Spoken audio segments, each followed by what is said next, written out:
We're talking about real life. What's your real life background in real life? Yeah. Real life. Ako, I came from BDB. Ayun Okay. po. 3 years ago, I joined PBB. At sino mga ka-batchmates mo? Kabatch ko sila Ryan Bang. Okay. Tapos, I had the show after that. Tapos, nag-break muna kasi I had to finish school. Okay.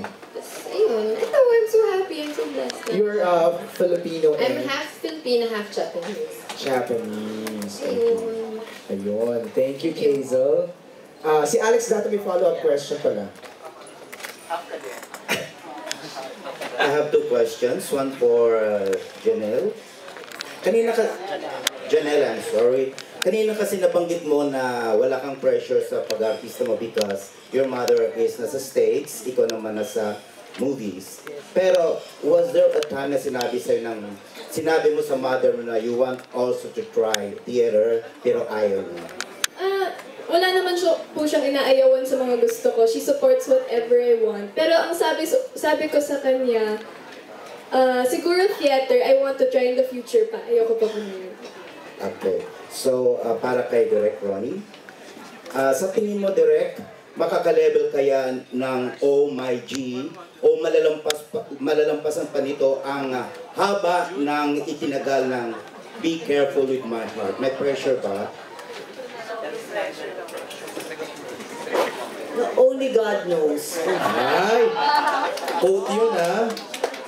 So, syempre challenge, big shoes to fill dun sa slot na yon. Pero, palagay ko na, even though some of, yung sila Janela from Be Careful, and it's the same unit, iba pa rin ang ibibigay ng Oh My G. Malalaman natin soon enough how it will do. Pero we're very proud and we hope na we're doing our best for you guys. Ayan si John.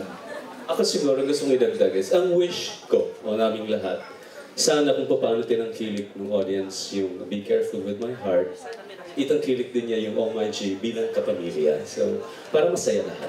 Yan ang wish ko. Mas maganda rin kasi pag organically talaga, nagustuhan talaga ng viewers no? Ng audience yung inyong palabas. Janela, may question lang si Ray Pumali dito. How old are you na ba and are you allowed to have boyfriends already? I'm 16 and ayoko pa po magka-boyfriend. It's a personal choice. Yes, it's a personal choice. Hindi ka naman pinipigilan ni mommy. Hindi naman. Ano sinasabi ng mommy mo? Regarding, getting into a relationship. Wala, she just warned me na wag na munang work na muna. And it's a personal choice din because I'm happy with my job now. Happy ako sa paggawa ko ng Oh My G and pag-sing. So, yun. Okay. Janice, same question sa mga daughters naman niya, ganun ba? Ano yung parang mga ini-impart mo sa kanila getting into a relationship?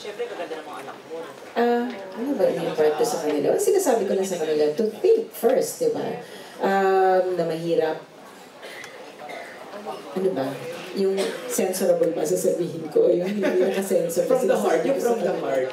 Sinasabi ko sa kanila, mag-ingat sila. Ayun. Oo, mag-ingat talaga. And I tell them, I told them this, na once you hand over your virginity, hinand over mo na ang lisensya para saktan ka.